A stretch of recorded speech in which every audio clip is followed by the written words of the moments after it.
Hey guys, it's Hubbard. Let's see. Today is what? What is today? Get my watch turned around here. Today's the 10th, Sunday the 10th. This week I went down to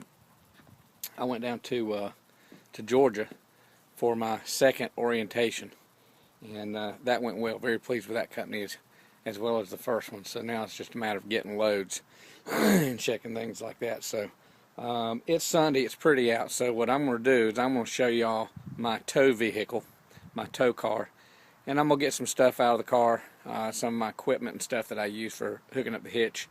Let you take a look at some of that stuff. So a little bit more today than just me yapping, so we'll be back in a minute. Alright, here's a little update before I show you the car that I'm going to be using. I'm going to show you the car that I've used on my first week pulling the dolly. The dolly's in the basement, so I'm not going to get it out and show you, but let's show you the car. Okay, this is our Camry, one of our Camrys, and it is an automatic, of course, so I had to pull it with a hitch. So I don't know if you can see very well in this light, but I don't know what this is going to do either, so I'm figuring this out as I go in terms of playing with the camera out here in the sun. Got the hitch put on, so I got the ball on the hitch there, and I can pull the dolly with it from behind, and then we just pull the Camry from the front. So dealing with that was really a pain. There's a Camry. Oh, by the way, there's my trailer. Okay, anybody wants to buy 16-foot mobile kitchen, fully equipped, let me know. Okay, I hate this. I can't switch back and forth between the cameras, the camera pointing to me and the camera pointing out, except with the camera turned off when it's on video. So I'm switching back and forth. I'm having to cut the video off and start over, so I'll just splice them together on the computer. So that was a Camry. Took it with the dolly. That wasn't much fun. Dealing with that dolly was stressful, and I think more of a headache than what it was worth, really.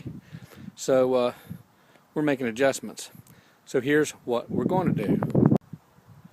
This is the Honda Civic. I got the hatch up. It's nasty, dirty at the moment, but this is what we bought for this purpose, and I was going to let my son drive it. I was going to do the Camry with the dolly, but changed my mind. So here we have the Honda Civic, 1998 Honda Civic hatchback, no power steering, and it's got these weird little handles on the door, and you have to turn them. You got to crank them to get your windows to go up and down. That's the wildest thing, Swanee. So this is what we're going to use. Now what I've got to do this week is I've got to have the mounts. I won't get down here and show you this, but I got to get the mounts put on here for the tow bar. I'm not going to do a base plate because I got a metal frame that runs behind that bumper, and I'm going to have them securely weld it to the frame. Even though it's attached to the frame, I'm going to have them weld it to the frame, and then the tow hooks, we're going to build a plate that comes out a little bit and put the tow hooks on it, and then the tow bar will be able to work on it. If you notice, I got me a little mag mount antenna for my CB, so I can take the CB with me and keep up with what's going on the road, and even put the CB in the trucks when I need to. So there's the little Honda Civic. Let me show you the mess inside, because it is a mess at the moment. I got all this gear laying in the front seat. No radio in it yet, but you can see it's a little 5-speed, and needs some work, but runs okay for now. So that's the car. Now here's all the gear, so let's go through the gear a little bit. And what you're seeing here, this is the hitch assembly. So here I've got a Reese tow bar, which I just purchased today, and we'll put together. Behind it is my fire extinguisher, and you see a roll of cord. That is 100 feet of 500-pound test parachute cord. So it's very small rope, very thin, small, but very strong. So never know when you're going to need rope, and that's strong enough and small enough to carry. So I've got that. And then the pile of chains here, this is two 10-foot sections of tow chain. And if you notice, I've got the quick connects. I like those. I feel more secure with those. You'll also notice some duct tape around some of the links, and that is to protect when I'm wrapped around the black frame of the truck to keep from scratching the truck up. So you have to replace that every now and then. I've seen people tape towels to their chain to do that. And then in the red box there, you can see that those are my reflective triangles, which I have to have. Now this is the gear that I had to buy. That was quite expensive. And that first piece on the step, let me back up so you can get a little bit better look at it, a complete look. There you go. The bottom piece there on the step, that is the piece that goes on the frame of the truck. And each end has 3 bolts that bolt down tight against that frame and hold it on that frame.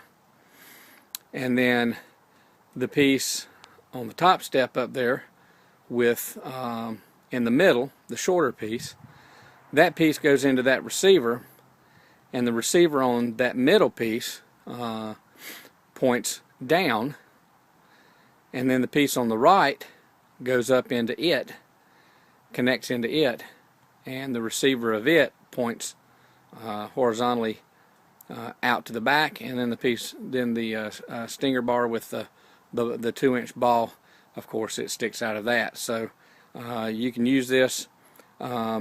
The piece on the first step extends, those arms extend out, so you can go wider or more narrow with that, and it has bolts to fasten those down. But that is the hitch assembly gear that I put on the back of a truck so that I can pull my car. And then you notice all the pins that I've got, safety pins, and I got a crowbar there, which is always helpful to have that. Let's see, next I got my power jumper, my jumper box, multi-purpose tool.